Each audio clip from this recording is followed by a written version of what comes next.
If you don't do what I tell you to do, we're divorced. And he handed me with divorce papers. Sooner or later, this was bound to happen. All right, then let's get a divorce. What? I filled up the divorce papers in front of him.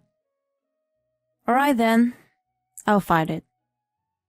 It was he gave me the divorce papers, but for some reason he's stunned. You don't get it, do you? Without me, you'll be all alone by yourself. Yeah, all alone by myself. Is that all you want to say? Then that's enough. I'm busy with packing for moving out. What are you packing for moving out? What? It's obvious, isn't it? I'm going to divorce you and move out. It's a perfect timing in the end. My name is Sarah. I married my husband Jason a few years ago. We're childless and we both work. My parents died in an accident in my first year of work, and I've been all alone ever since. I was really appreciated when we got married. I wanted to make my own family with him. I want 2 children. I had such high hopes for a bright future. However, the reality was far from that. After our wedding, Jason's attitude gradually became cold. Sarah, if I'm gone, you'll be a loner all over again. Jason would always bring up this phrase whenever we got into a small argument. He would attack me by my weaknesses, and would always get into a fight because he complains about my housework. Is it stir vegetables for dinner tonight? The dish is for old people. Didn't I call you to ask what you want to eat today? You said whatever. Yes, but I still think a housewife should think what her husband wants to eat and cook it. I was in the mood for paella today. Then say so. You should know without asking. You'd complain no matter what I cook. What? What did you say? I work just as hard as you do, and I'm the only one who takes care of the housework. Don't talk like that. You said before we got married that you like doing housework. It's true, I like it, but if you're always complaining about it, I don't want to do it anymore. I see. What? No, I just thought you were being cheeky. Cheeky? If you're making that comment, it means you think less of me. I don't like that about you either. You're always reading into things. I don't want a wife who talks down to me like this. Here we go again. Next, he just starts shaking up the fact that I'm alone in the world. And then another synonymous statement from Jason that he always says, well, maybe having kids will make your loneliness go away. Maybe it's time for us to have kids too. Jason never forgets to say this after an argument. When we just got married, I wanted to have a baby right away. But early on in our marriage, the husband who had been so kind to me was gone. Now that he has turned into the man who just complains, I'm hesitant about having children with him. It's true that I have no other relatives than Jason, but before I married him, I was living on my own. I have enough money to save. I'd rather not go back to being alone, but there are times when I would rather go back to being alone than have Jason threaten me. If I had a child, I would spend the rest of my life being abused by him, and he would abuse me in front of them. When I think about it, I just can't help it. I couldn't move forward with Jason, but he didn't like this either. Before we got married, you said you wanted kids right away. So why are you so reluctant about having a baby after we got married? This is fraud, isn't it? if that's the case, why don't you make me feel comfortable to have kids? Huh? Are you going to complain about my cooking even in front of the kids like that? And complaining about my housework? Or about the way I fold the clothes? I'm not complaining. I'm just saying what I think. That's just how it sounds to you because you're pessimistic. I guess your personality gets distorted if you don't have parents in your childhood. That's what I'm saying. What do you mean? You're making a fool out of me. I'm not making a fool out of you. Jason replies with a goofy grin. The look on his face is the best proof that he's making a fool out of me. And to top it off, there's my mother-in-law. Any grandchildren yet? That's what I'm always asked when I visit my parents-in-law's house. That's right. You should tell her too. She's not helping at all. Sarah, what's going on? My mother-in-law stares at me. I couldn't say anything. Well, I guess there are things going on. Jason, you should talk it over with Sarah. I talk to her all the time. But this woman... Don't call her this woman. Just make sure you and Sarah talk it out, okay? Okay, I understand. My mother-in-law doesn't talk too much. She's been living alone ever since her husband died. She's not a bad person, but she's always saying, any grandchildren yet? And it's really tough on me.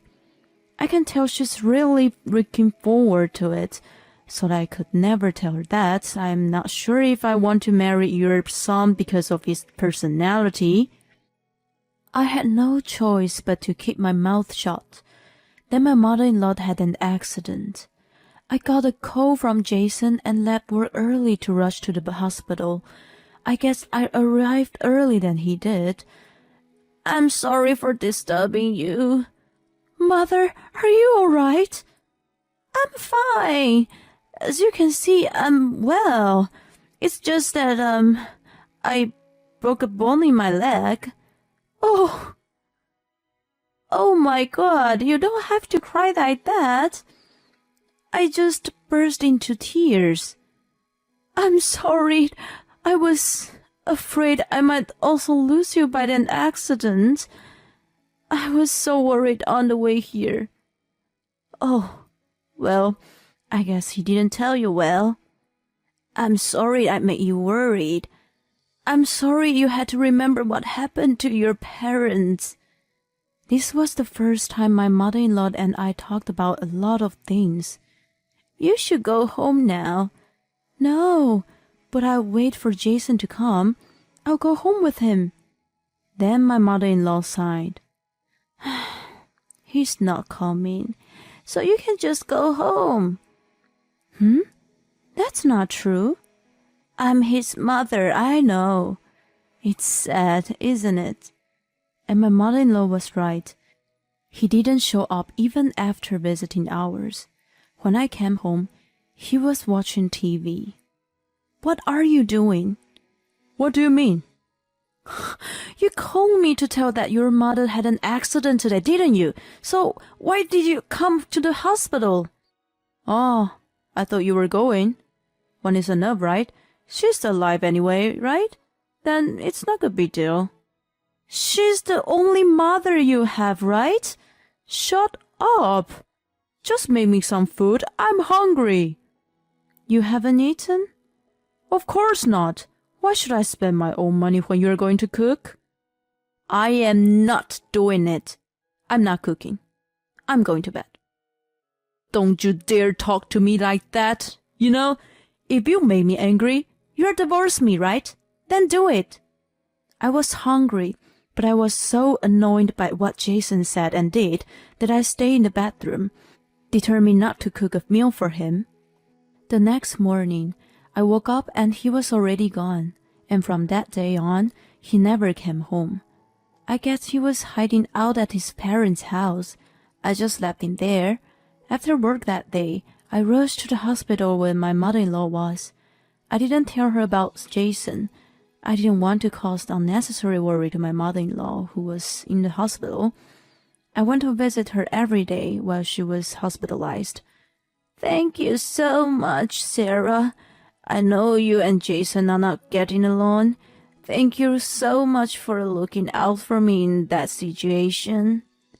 I'm sorry. You don't have to apologize.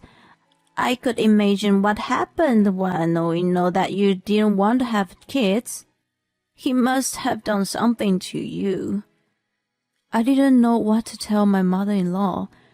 All I could do was keeping silent. A woman's intuition can be right. He's the one who made you worry about having children, so it's okay now. I was looking forward to having a grandchild too, and I drove you into a corner by asking you over and over again. I'm sorry. I'm sorry I couldn't live up to your expectations too. It was just as we were having this conversation that the doctor told us that the treatment would take more time.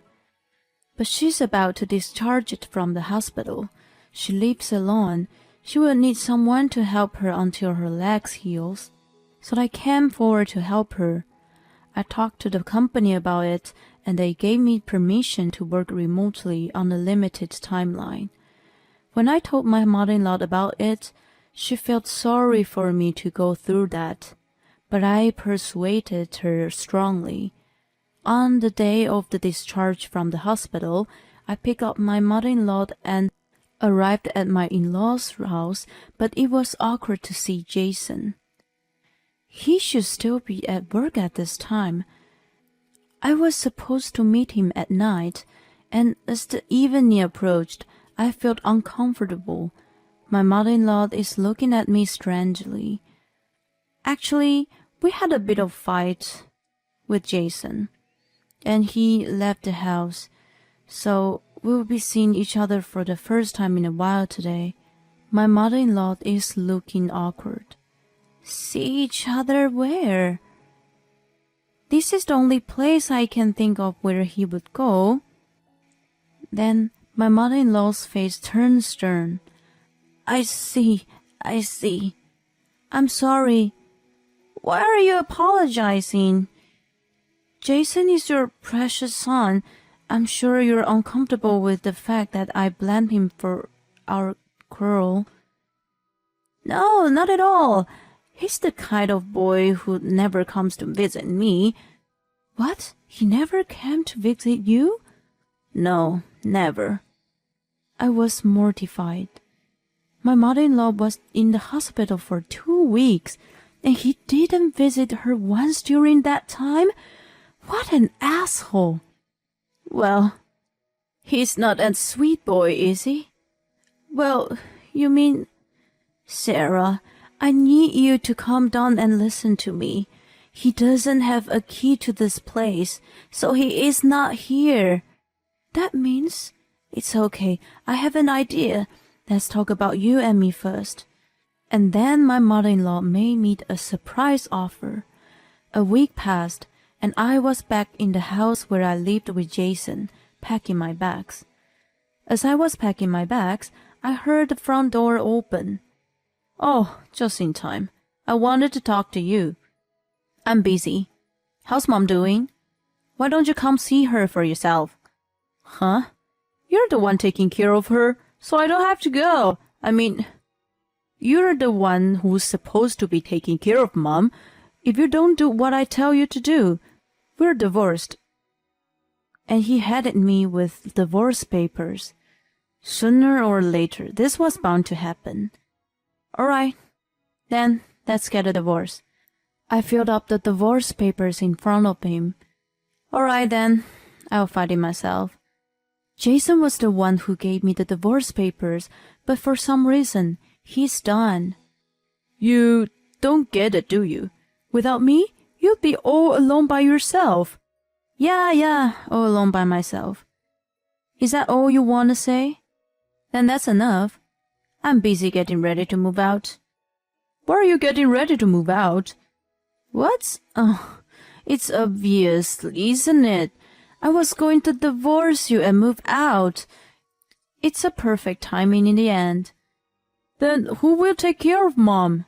Don't worry. I'll be there for your mother. Ha ha! You're an idiot. You know what? You won't get your inheritance by sticking up for my mom. When Mom dies, I'll be the one to get the inheritance. I'm the only son. You're not my son anymore. Jason's eyes widened in surprise when my mother-in-law came out of my room. Huh? Why are you here, Mother? You need nursing care, don't you? I was here to help Sarah move out. You stupid bastard. I can move on my own with these crutches. My only child is Sarah. I don't need a child who is after my inheritance even when I'm not dead yet. You won't get anything. I'm divorcing her. Then she's not entitled to the inheritance. I'm in the process of adopting a child. What? I'm also in the process of disqualifying you from inheriting. You won't get any penny of my money. You old hack. That's what I wanted, kids. I knew this bitch would disqualify me. If I have kids, the grandchildren will be entitled to Mom's inheritance. I told you, we needed kids as soon as possible. You're really hopeless. You're an idiot, more than anyone can imagine. If you have a child, I'll disqualify that child from inheriting again. Fuck you, you old bitch. Jason tried to grab my mother-in-law. I quickly pushed him away, pulled my mother-in-law by the hand and left the house. Hey, are you his wife? A strange woman was standing in front of our house. Oh, it's you. You're the one he's having an affair with. What? Well, for now, did you write the divorce papers? Please get out of this house as soon as possible. I see. So Jason had rolled into this person's house. I was surprised by the woman's sudden visit, but I had zero feelings about Jason's affair. I was rather excited that I could get alimony for this. And then Jason came after us. He flinched when he saw the face-to-face with his girlfriend. You're the one who made her wait here. So, you were having an affair. Thank you. I'll make sure I get my alimony. Jason stood there stunned. My mother-in-law and I get into the car and drove away with him standing there. Then we went to the city office and filed the divorce papers. After that, I demanded alimony from both of them as I had declared. They made excuses, but their intense relationship was easily exposed through the free-spirited girlfriend's social media. They both transferred large sums of money to me. The cheating partner was after my mother-in-law's inheritance. She disappeared from my ex-husband's life as soon as she found out that he was not going to get his inheritance. I guess they were very much alike, both after money. And Jason came to my parents-in-law's house many times to try to get back together, but his mother refused to see him. I blocked his contacts early on, so he couldn't call me. A couple of times he called me from an unknown number, but I don't have to deal with unknown number. Since then, my mother-in-law's leg has recovered completely and she is doing very well with no after effects. I'm very grateful to my mother-in-law for suggesting to stop me. And now, several years later, I'm still enjoying my life with my mother-in-law. I'm no longer alone. We can be a royal family if we care for each other, even if we are not connected by blood. I will continue to spend my life with my mother-in-law, my mother. It's unforgivable to take your wife witness and do whatever you want to her. and his reason for wanting to have children are terrible. He will never be happy. I hope Sarah and her mother will be happy in the future. Thank you for watching. Please subscribe to our channel if you like. See you in the next video.